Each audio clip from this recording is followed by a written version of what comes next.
I'm Kelly Vero and I'm a futurist, game developer, architect of the Metaverse and an author. I think the future of the Metaverse is really interesting and exciting again. It went through a little bit that we call in the Gartner hype cycle, the trough of disillusionment, and it's coming out of the trough of disillusionment now, giving lots of brands opportunities to do activations and for them to be able to test technology before it's tested out on the general public. So I think it's become more of a breeding ground for creativity and less of a buzzworthy event, which is what it has been for the past couple of years. Like with the Metaverse, we're going through this phase at the moment where everything's very buzzy and exciting and super, and the same goes for AI. So that will drop off soon and people will realise that there are practical use cases for AI, from productivity to developing better customer relations. There's a myriad of things that you can do with AI, but I think we haven't quite worked out what those specifics are inside business verticals.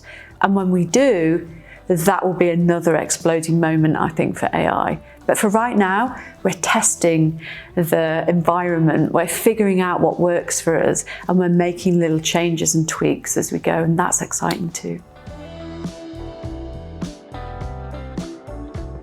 What it means to me is that it gives women a good opportunity, especially opportunities that I didn't have when I was younger, to find role models within technology.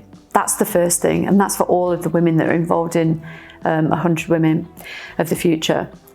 For me as well, personally, it gives me great opportunities to have super mentorship relationships with young women that are coming up, learn from young women and what it is that they're working on, but also work with businesses that want to be able to place women in pivotal, strategic or key positions inside their business.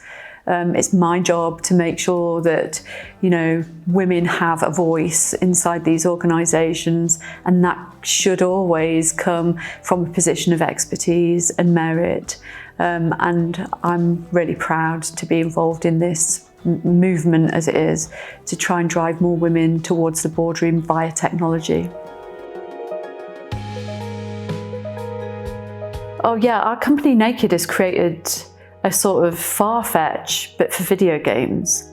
So whereas usually you would just wear any old clothes on your avatar inside a game, whether you're playing Call of Duty or you're in The Sims, now you can select from some of the world's biggest fashion developers, and you can select them inside the game, and then if you want to buy the clothes outside the game, you can.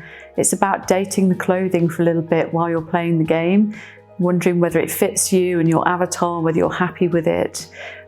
It's made for B2B, so it's mainly for the games industry, and it's being able to enhance that relationship and connection through data-driven decision making. So how much things sell for, we don't really care about that. What we want to know is who is wearing what and why are they wearing it, and how is their behaviour changing as a result of what it is that they're wearing, and are they going out and buying those clothes, etc. So we're having a really great time using AI actually to develop how people will buy fashion in the future through video games. I really wanted to change how we played games. We started off with this amazing woman who's kick-ass called Lara Croft, who went through all the caves and the jungles and whatever. And then we forgot about her and we replaced her with guys with guns and tanks and all this sort of stuff. And now we've gone back to this place where women can identify with other women inside video games. And I think that is my whole reason for having lived for the last 30 years.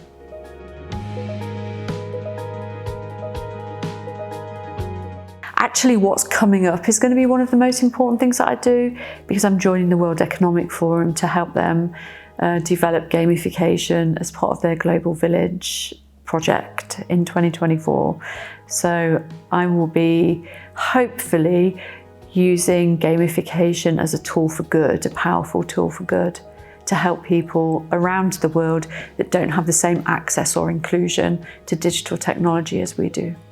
Yeah, so they'll be able to connect via a Metaverse platform. And in that Metaverse platform, they'll be able to do a variety of different things, whether they're in the middle of the Sahara or whether they're in Shanghai.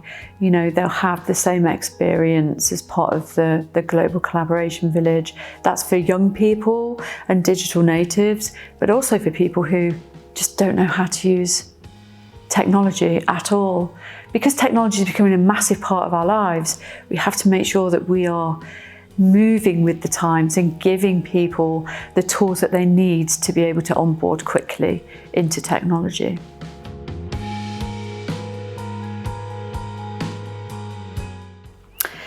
Yeah, that's a really good question. This is my favourite question in the whole list, by the way. And I think I am a passionate advocate for digital sustainability. Everybody's been on the Space Jam website from 1996 or whenever it was in 2023, and they're thinking, why is this horrible website still here? Good question.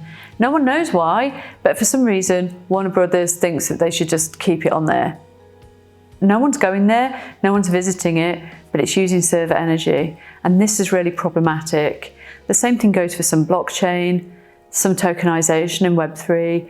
You know, it can be very, very costly, but the historical element to this is important, because if you've got a website sitting on a server from 1996, what hope have we got of, 10 years from now, looking back and seeing all of our old photos, tweets, things that we want to completely forget about that have been kept and immortalized forever from our social platforms that we're embarrassed of, and they're just chewing up server energy? It's not cool. So I think we need a good cull regularly. And I think that's really good for business, because I think businesses that recognize that they need to have a kind of Marie Kondo style clean out and do some life laundry inside their business is very, very healthy. Digital sustainability is going to become more of a discussion point as we start to run out of precious energy to be able to power certain things. The things we take for granted right now, we won't be taking them for granted 10, 15 years from now.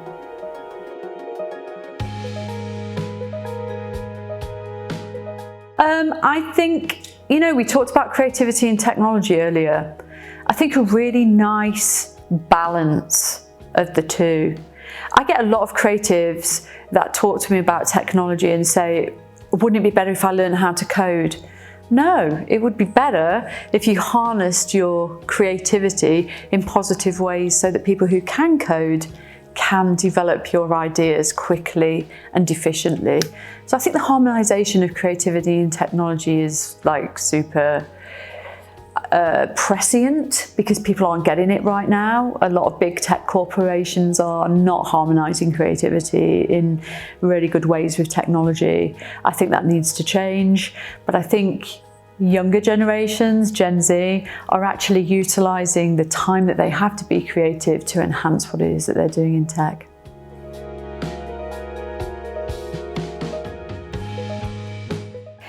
The advice I've got for leaders in corporations during these times is be prepared, plan. Everyone says that they plan really well. Plan better, because things that are around the corner are always the things that you didn't plan for.